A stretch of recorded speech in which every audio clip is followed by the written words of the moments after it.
This episode is sponsored by Four Noses Brewing, because they're opening a new taproom and brewery in Park Hill on October 20th. The new 4040 Dahlia location features a large patio, space for food trucks, and 32 beers on tap, including beers from Wild Provisions and Odd 13 Brewing. I hope they have their pumpkin beer on tap because I know that's our girl Peyton Garcia's fave. Four Noses was founded in Broomfield 9 years ago, so this state-of-the-art brewhouse will let them grow and innovate for years to come. Get more details on the grand opening on October 20th at fournosesbrewing.com. That's number 4nosesbrewing.com. Today on CityCast Denver, the pickleball war rages on with legions of new players up against neighborhood naysayers. Things are getting so wild, even the Johnston administration is wading into the on-the-court drama. Meanwhile, the mayor's approach to homeless encampments remains controversial. Producer Paul Caroli and I are digging into these local stories and so much more. Plus, stick around for a sponsored interview about a new mural festival happening right now in Rhino. Today is Tuesday, September 26th. I'm Bree Davies, and here's what Denver's talking about.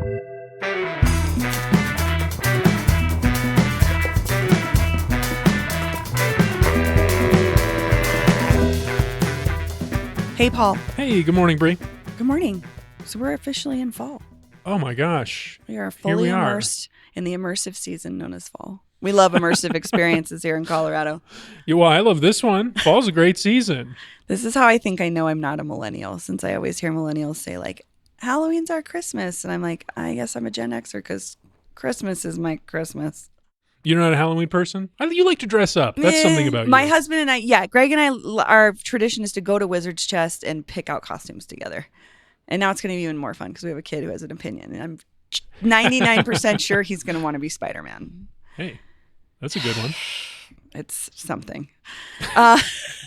I'm not super into Spider-Man, but my son is, so he's too. But speaking of fall, I needed to make a small correction. If you know anything about my family, it's not that they're huge listeners of this show. They just like to send me corrections all the time. Oh, okay. I love a correction. What's up? Well, my Aunt Erin texted me this morning and said, yeah, you were wrong. Your uncle Ed and your Aunt Barb do not fish in the Yampa. Okay, so this was our fall episode, getaways. Yeah, talking about fall getaways, yesterday's episode. Yes. Olivia recommended fly fishing in the Yampa River, and I was like, oh, I think my aunt and uncle do that. They're like brother and sister, and they love to go fishing. No, my other aunt was like, you are in the whole wrong part of the state. They fish in the Gunnison, so get it together. You're not going to catch them in the Yampa River. I know. I was like, that was the text I woke up to. No. And I was like, I did ask Uncle Ed about this after we had recorded, and so I knew that I was wrong, but my family likes to remind me. Glad we could get that one corrected. I'm sure listeners were confused and upset. They were like, I can't believe Bree thinks her family fishes in the Yampa River. Yeah. So thank you, Aunt Erin, for that correction. I appreciate it. We actually have another clarification here from last week. This is another one of those situations that comes up occasionally on the show. We just wanted to make it very clear because we didn't realize something was happening. This was last Thursday's episode. So I was presenting the events for the weekend, and we ended up picking the Vandal Futurism Art Show at Redline Gallery. What we didn't realize at the time was that show was part of the mural festival, Denver Walls, that we were promoting on that show. We have a paid sponsor. Someone bought ad time. We did a sponsored ad or a sponsored conversation about that.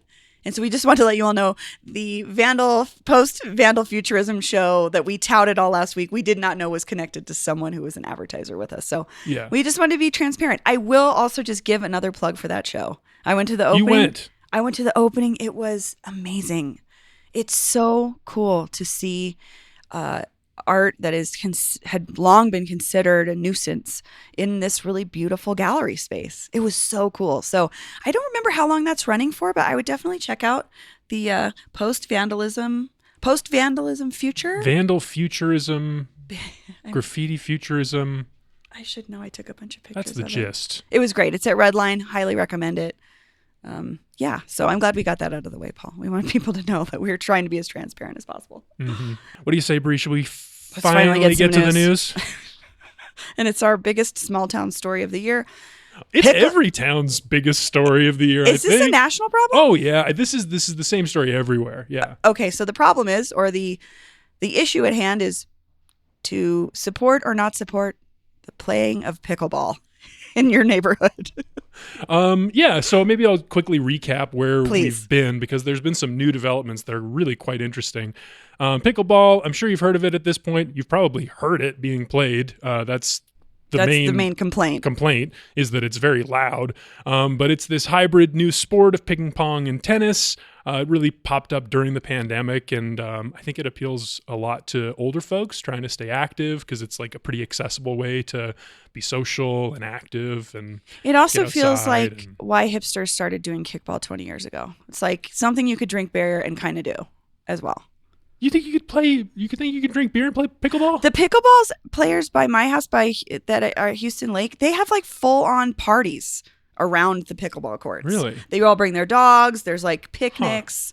So interesting. Yeah, I haven't seen that. I've never actually played myself. Either way. Yeah, I keep saying I want to, but then I take no steps to actually doing it. And here we are. How about you a pickleball battle for Christmas?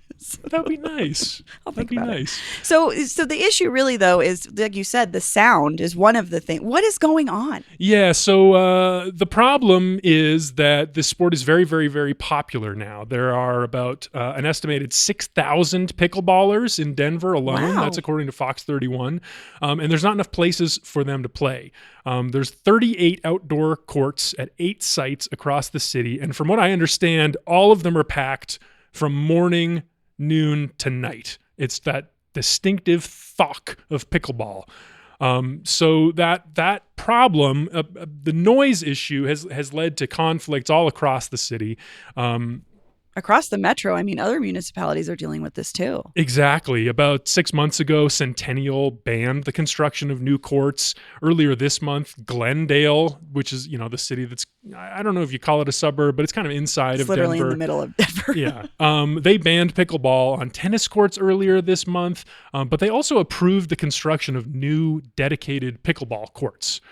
Anyway, the new stuff, though. Stuff. What is the latest? Should we talk public or private? Oh, this is a public versus private problem? I think so. That's how I'm seeing it. Tell me how you see it, because I don't know. I think it's where we're at now is we're at this race to see who is going to be able to satisfy all this huge demand for pickleball. There's these 6,000 people. There's not enough space on the courts. They're getting into big fights. The city of Denver, I didn't even mention this, but they banned it from the Congress Park tennis courts. That's right. That whole park, that was a big hot spot for pickleball, but the pickleball community was banned. It even became a political issue. Mayor Johnston showed up there. It was the weekend before the first round of the election. I don't think that was like a very underrated and canny move by Johnston to court the pickleball vote. To court the pickleball constituency. But now, at least under Johnston here in Denver, what we've got is this pickleball planning and advisory group, which is a committee of city leaders, including former councilman Chris Herndon. And their job is to go find some new spots, some places where Parks and Rec could maybe build new courts, or think about how pickleball could be incorporated in different ways that it's not being used in our park system. Because it's the issue at hand is it's too loud. Yeah, it's too loud. So people don't want them at their neighborhood park. They don't want it close to, homeowners in the vicinity don't want it close to them, basically. It's too loud. Interesting. So that's the issue. And this new Parks and Rec group is supposed to be finding compromises. Johnston just recently put $2 million in his budget for the construction of new pickleball courts. Are you serious? Yeah. We can't even get our pools filled in the summertime. Well, what's wrong with this, though? Pickleball, there's a lot of people who want to play pickleball. To put in, okay. If it turns out to be a fad and these courts lay fallow, that could be an issue. Yeah, I don't know. I've got some feelings about this, but what are your feelings? It just seems like, I don't know. It feels like every other civic issue where the people that are the loudest are actually the minority, but they get the attention of the city, and then the city helps them. And I know that, I guess that's supposed to be how civics works. This just feels a little weird because I've heard a lot of things about our parks that need help. So Could you open up the restrooms back up and put those toilets back, or whatever people are smashing toilets? Like, that to me would be more of a service I would be looking for in the park. But, if he's got... You don't have pickleball fever. I don't, and I don't have $2 million, but my city does. So... Yeah.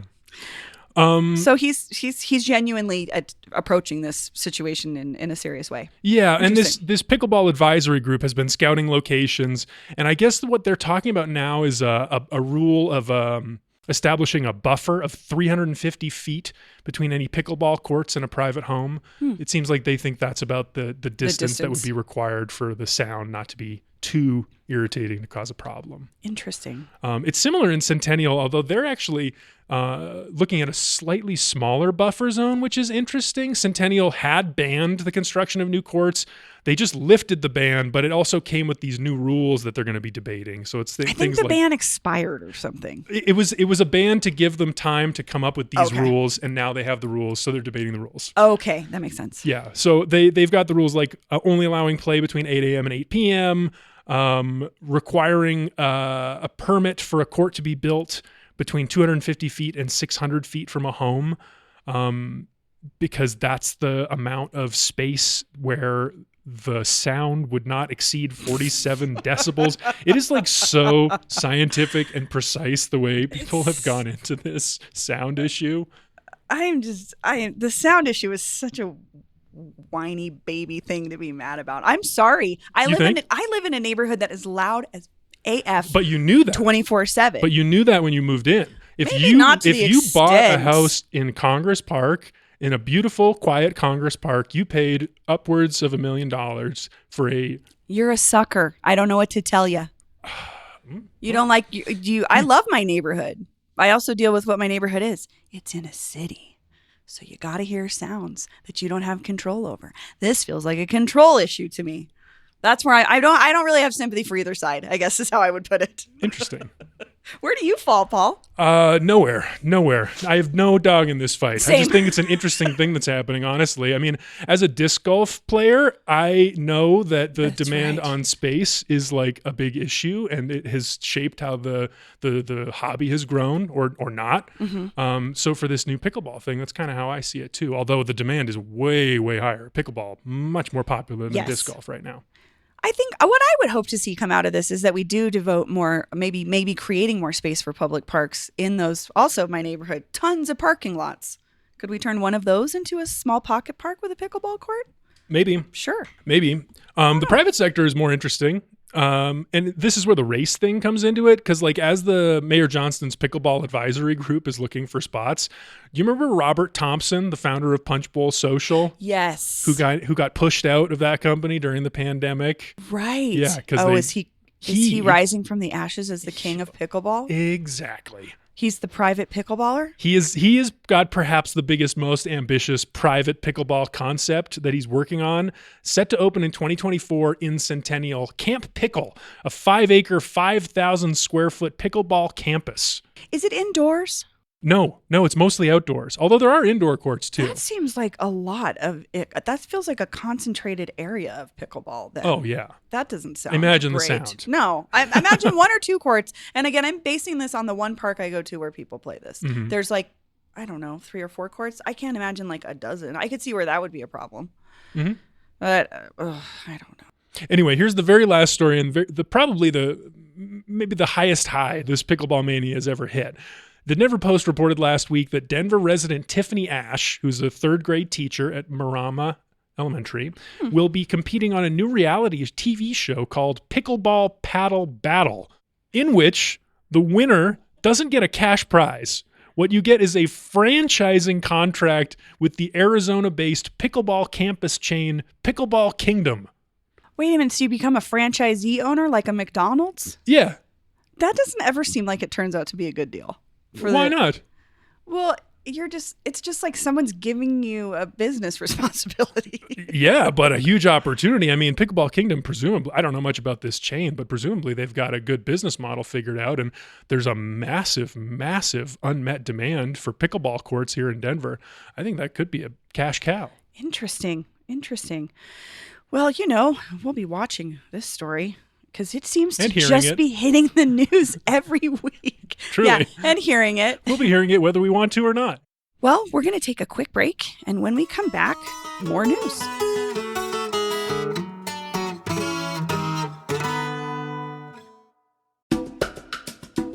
This episode is sponsored by Ambient Colorado.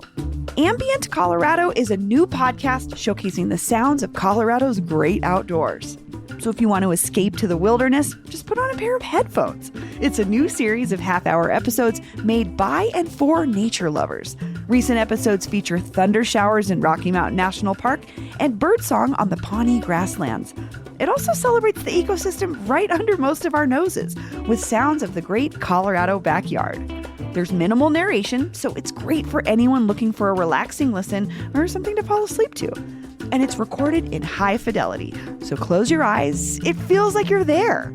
Ambient Colorado is available wherever you listen to podcasts or at ambientcolorado.com. That's ambientcolorado.com. Wait, are you gaming? On a Chromebook? Yep. It's got a high-res 120Hz display, plus this killer RGB keyboard. And I can access thousands of games anytime, anywhere. Stop playing. What? Get out of here. Huh? Yeah, I want you to stop playing and get out of here so I can game on that Chromebook. Got it. Discover the ultimate cloud gaming machine, a new kind of Chromebook. All right, and we're back. Our second story is Mayor Mike Johnston. He said he plans to house 1,000 people by the end of 2023 when we have new details about how he's doing and maybe more importantly, how he's tracking his progress. Bree, let's start with what's happening on the ground. What are you seeing and reading this week? Sure. So I pass by this particular encampment once a week when I'm actually coming down here to Westward. It's at 8th and Logan, and this is sort of the encampment in question right now. So last week, the city of Denver posted a 7-day notice that it was going to be swept. And I drove by it today, that Monday. We're recording this Monday. By tomorrow, it may be gone because that was when they were going to sweep. But when I went by recently, it seemed like there were a lot of city workers out sort of talking to folks, but a lot of it has now fallen into the street, the encampment has. And I don't know if that's You mean like tents and just stuff. bags of garb. Yeah, people's belongings. And I'm wondering if it's just because they're in the middle of this shift or shakeup that's why it's appearing that way. But I just know that people were really concerned about it. And the city says, though, that in preparation for this sweep, that it has plans to house about 70 folks living there in a long-term hotel option. Where that hotel is and what long-term means to me seems pretty vague. But this would be something different than he's done in the past, I guess, is like the move along to where, which is the general complaint about encampment sweeps, is there's nowhere for folks to go. And this is the first, it seems to be the first in Johnston's administration where he has somewhere for folks to go. That's interesting. I mean, I know that was his plan from the beginning, and then he begrudgingly ordered a couple of sweeps, or at least a couple of sweeps, where there was no promise of housing. There was nowhere for folks to go. Now he has the housing. That's good to know. Yeah. Denver 7 reported that the city cited an overwhelming amount of trash, human waste, and discarded needles as the reason for this sweep, which is not uncommon. That is definitely something that we have heard throughout the last administration as the reasoning behind calling for a sweep. The city also says that it is promising to provide some behavioral health services, some mental health services, substance use disorder services, and things like that at the encampment before they start to move people. Okay, that's interesting. I think it's helpful. I would like to hear from unhoused folks if this just feels like another Band-Aid, maybe, and not a real solution. But it is the first of Johnston's sweeps that supposedly they have somewhere to take folks. So I feel like that's what we're going to be watching the most, honestly. But something, you brought this up at the very beginning, Paul, which is like, how is Johnston tracking this, right? Because he made this huge promise to house 1,000 people. And we've had different reports of like types of housing that he's been interested in. Like he bought that Best Western Hotel in Central Park, and then they bought a bunch of those pallet shelters. It was like 200, I think, for $7 million, which is a very different type of living situation. Absolutely. A revamped hotel versus a pallet shelter. Right. So yeah, what do we know based from how he's tracking it? So the city has this new dashboard that we'll link to that you can kind of keep track on. It's part of his House 1,000 initiative. And The city says the tracker will be updated daily with, quote, a comprehensive overview of the city of Denver's efforts and outcomes, making it easier for stakeholders in the community to track our progress toward this vital goal. I don't know what that means, but really, it sounds like he's saying they're making it easy to track the. Let me take a look. I'm looking at it now. It looks pretty good to me. They've got what are they how are they tracking it? Like, how would you explain it? It's a little thermometer with numbers on the side that go up to 1,000. Looks like they say they've housed 1,000, or they have delivered housing outcomes to 102 people. And those include leased unit or some kind of permanent housing. 5 people got that. 18 people were moved into micro communities.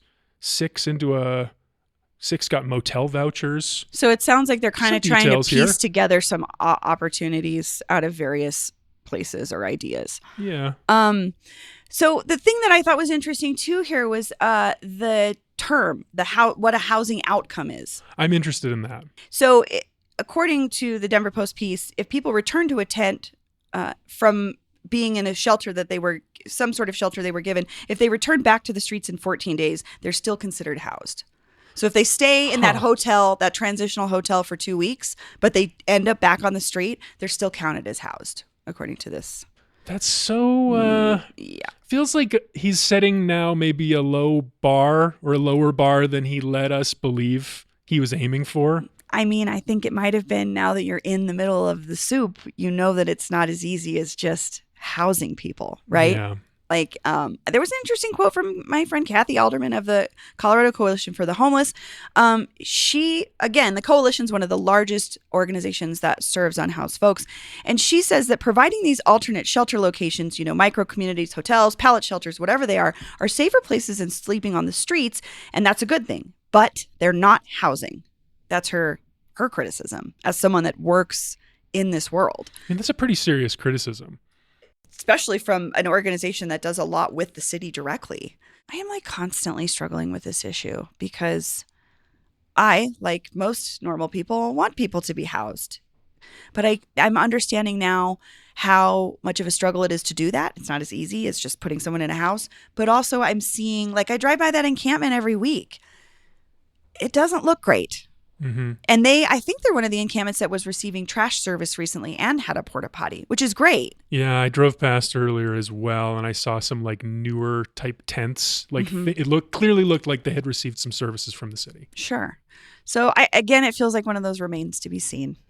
I don't know. I feel like if you start allowing some deterioration of your definition of what housing is, then we're going to end up in that same situation we were with Hancock for so long, where the easiest thing to do is to pursue the very short-term solutions that sound good, like providing some smaller services or setting up a safe outdoor space, but but as Kathy Alderman says, none of those things are housing, and housing is the thing we all know works. Right. So it's Band-Aids. It's Band-Aids until it's housing, and housing is really, really, really hard. Secure, stable, affordable, and that's what they need, and all of these things aren't really that yet. Like you said, you could stay at a hotel tentatively forever, I guess, but it's still not permanent housing, even if it's better than the tents. League's better for but sure. You're not gonna have your own kitchen, right? Or just maybe a little bit more privacy. Yeah. Something that I think we really take for granted as house people.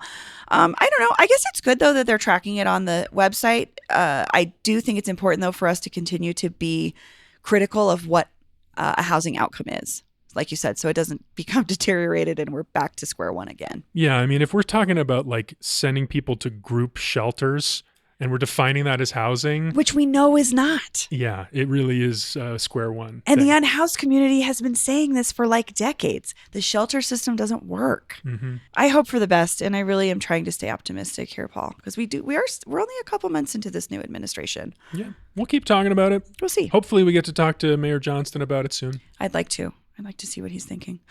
Well, speaking of what people are thinking, we always love hearing from you, our listeners. You bring us great voicemails and emails, and we just love to hear from you.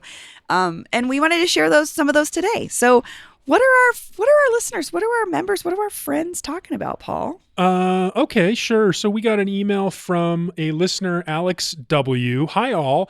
As a high school social studies teacher in the area, now in Jeffco, previously in Aurora, I enjoyed this week's episode on the possible renaming of certain parks in Denver as it ties together historical research and considering multiple perspectives. However, I was disappointed to hear Paul's take on the Declaration of Independence, a document that I love having my students dig into and consider in both the context it was written in and today. He's welcome to join the 9th graders in my U.S. government and civics class next semester to finally get through the archaic language to understand the power and controversy of the ideas contained in what is really a short statement on the nature of humanity and how we govern ourselves. I want Alex to be my teacher. Sounds like he could be. He sounds You want to come with me and go to his class? Awesome. Man, you got called out for being a Declaration of Independence hater. Yeah, I mean, I got to give it up to Alex here. This is a pretty good roast. He got me good. Does it change your perspective at all? Maybe. I mean, I might have to go to this class and learn more about the document. But from what teachers, I know now, I do actually know something about this time period. I studied at the George Washington University in D.C., and I took this class all about George Washington and his world. And it was great because it was at his home, Mount Vernon, in Northern Virginia. It was like the centerpiece of my whole college education. It was a great class, and I read a lot of his writing. Washington, very simple, direct communicator, terrific writer. Jefferson could have learned a few things from his friend, our first president. Fair enough. Fair enough. Well, we always welcome comments, questions, thoughts, theories. You can call our hotline. It is open 24/7 at 720-500-5418. Once again, that is the All CityCast Denver all the time hotline, 720-500-5418. Well, Paul, that was really fun. Thanks for joining me. Yeah, see you next time, Bree.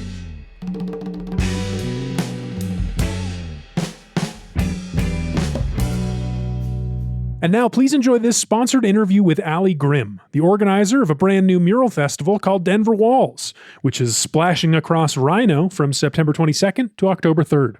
Allie Grimm, welcome to CityCast Denver. Thank you so much for having me. So, Allie, I understand Rhino is getting a new mural festival this month. Tell me about Denver Walls. Yeah, Denver Walls is a new mural festival presented by Rhino Art District. We're bringing 17 walls with 18 artists all the way from Blake and Broadway up to CSU Spur Campus. And Allie, I know you're the organizer of the festival, but you're also a muralist yourself. What does it mean to you personally to be launching this? It honestly means a lot. I had been painting murals for like 5 years when I participated in DC Walls, which is the DC chapter of our festival. And it was an experience unlike anything I had ever had.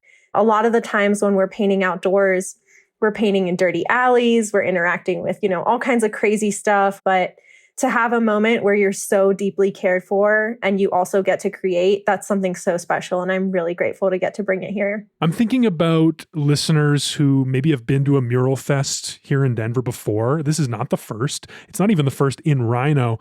What makes Denver Walls special? Denver Walls is part of a global network called Worldwide Walls. We're the 25th city added to that roster. What makes us special is that extra care and love, not just for the artists, but also for the community.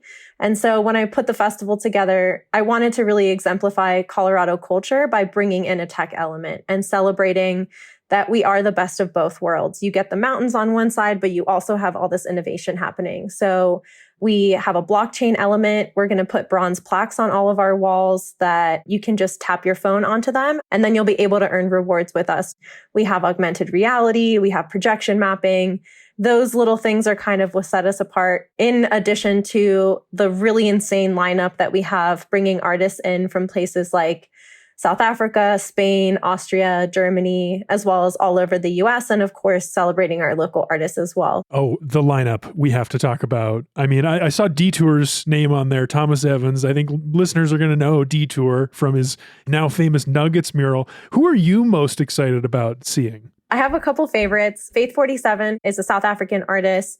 Her work is really elegant and beautiful and unique. I'm also really excited for George Baker, who is an Atlanta artist who is a ball of sunshine.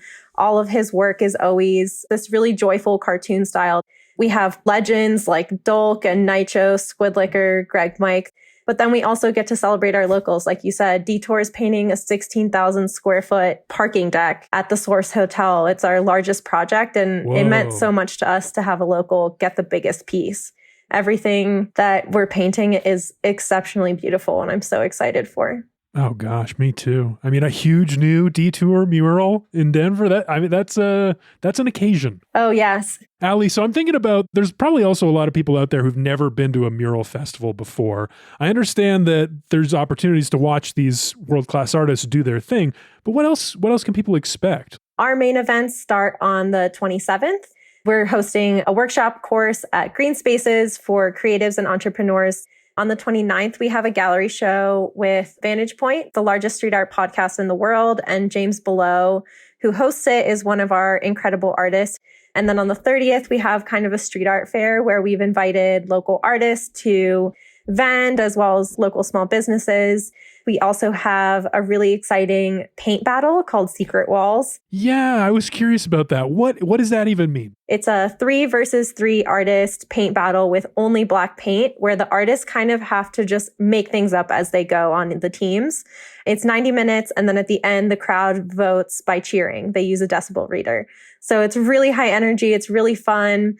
That event is at Yardbird on the 28th. Dang, yeah, that sounds incredible. So, Allie, for people who are now listening and are fully psyched to attend this thing, what do they need to know about Denver Walls? We really started this for the community. We wanted to create a central place where street art is celebrated again, where the small businesses that make Rhino so special get to be celebrated again. I myself moved to Denver 6 years ago because of that sense of collaboration and creation that always really exists within our communities. And that's really what we're excited to bring back. And the last thing I'll say is wear comfy shoes. Our walls are a little spread out, but we love nature, right? We love a good hike. So just be ready to explore. Allie Grimm, thanks so much for joining me. Thank you so much. For more information on tickets and to get the whole festival schedule, check out denverwalls.com. That's all for today here on CityCast Denver. If you enjoyed the show, why not take a minute to tell Centennial City Council member Don Sheehan about us? Rate the show wherever you get your podcasts and sign up to become a founding member of CityCast Denver today by visiting membership.citycast.fm. We'll be back tomorrow morning with more news from around the city. Bye-bye.